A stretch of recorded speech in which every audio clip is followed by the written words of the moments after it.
Hi everybody, in this video I'm going to show you how we can read some information from an existing file that we have.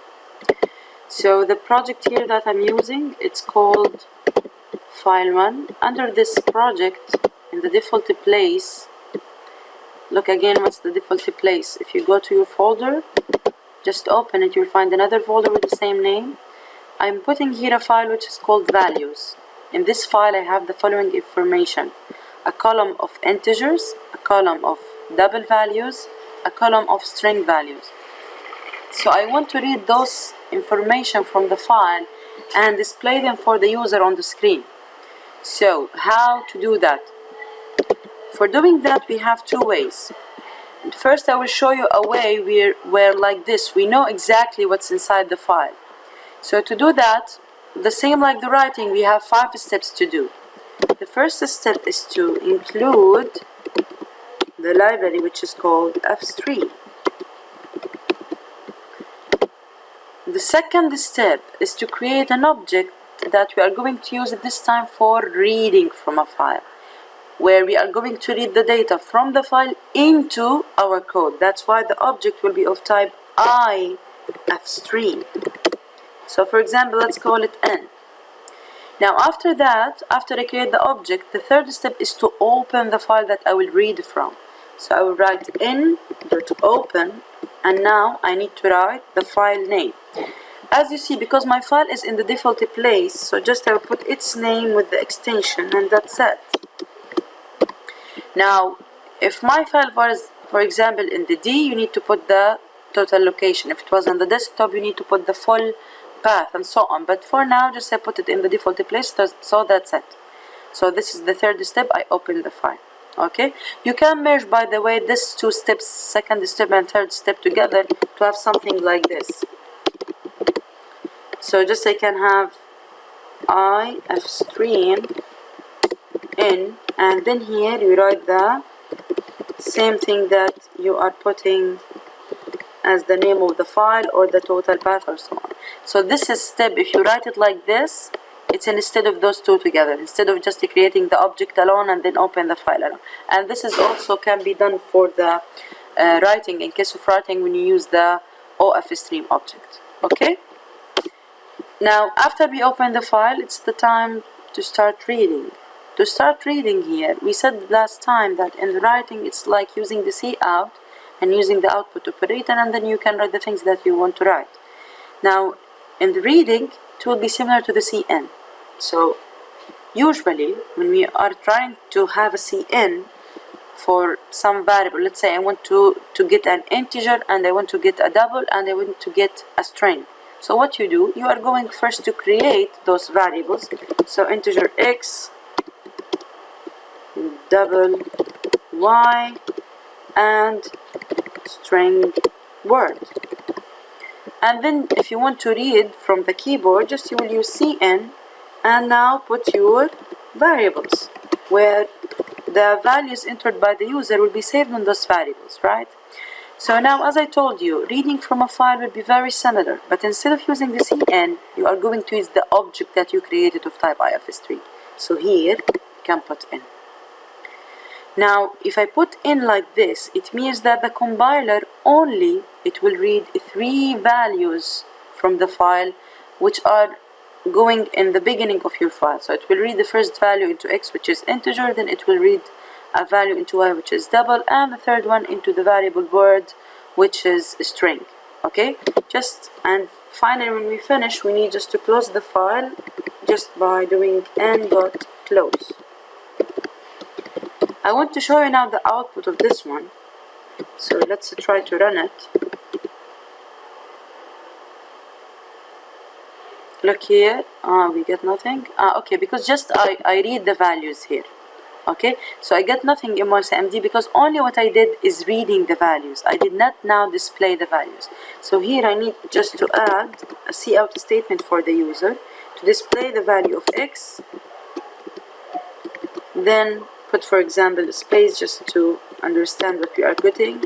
Then y, then tab again, and then word. Let's display here and see what we will get. Look what I get now. 8, 9.8, computer, and then the press and key to continue. If you look here at the code, those are the 3 first values that I have. And why only I got those 3? Because I just read the 3 in my n.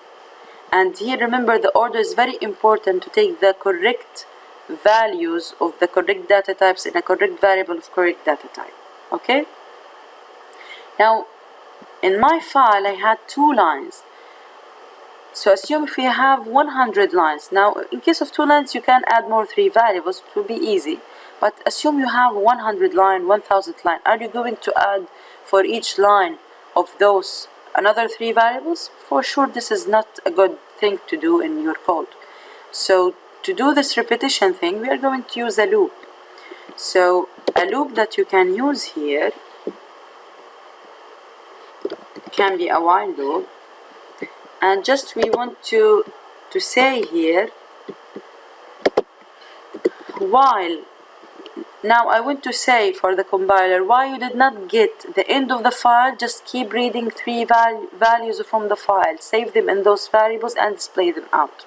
So how to do that? You need to use your object using a function called end of file. Now this function is a built-in function under the ifstream class, where it can know where is the end of this file, where I finish having some data in this file. So I want to tell the compiler, if you did not reach the end of file, it means here that I need to put the not mark. So if you did not reach the end of file, just keep reading 3 variables together, one in a variable x of data type integer, one of a value of data type double, and another one string, and then display them out. So I need to put this within the loop. This is the only thing that I want to repeat. If you did not reach the end of file, read the 3 values and those 3 variables, display them out for the user. So now if you are going to run this code, you should go 2 lines this time. And this is what we get. 8, 9.8 computer, and this is here the second line. If you want to show it in a new line, it means here I need to put end line. It's very simple. So let's see the effect. Look now, here are the 2 lines which are there. So the compiler understood that only I have 2 lines because of this function end of file. And whenever we have a line, just we read whatever it's there and display it out. There is another way to do that. Instead of doing this here, checking the end of file, we can use this. So now what we are doing, we are telling the compiler why you can read the 3 values and save them in those variables, just display them out. And also this, it will show you the same out, the same display here. Okay? Now another way for reading, like we don't know what do we have. If we assume that we don't know what we have in our file, we are going to put again the same condition here. Like if you did not reach the end of the file, what we are going to do now is to read line by line by assuming that I don't know what I have in that line. Okay, so for that case we are going to read whatever was in one line, save it in a string, and then display it out. So I can have here a string line, and now I want to read whatever in that line and display it out. To read whatever in line, we have a function which is called get line, and this function, it has 2 parameters. The first one is the object that you are using to get the information, and here the object that we are using to get the information is the n, where we are reading the values from the file. And then the second parameter is the variable where you are going to save the information written in this line, which is in our case in this string, which is called line. Now after I get whatever in one line, I want to display it out, so just I would put C out line. So let's try to run the code again. Again, it's the same thing. And if I want to have here a new line again between whatever lines I'm reading,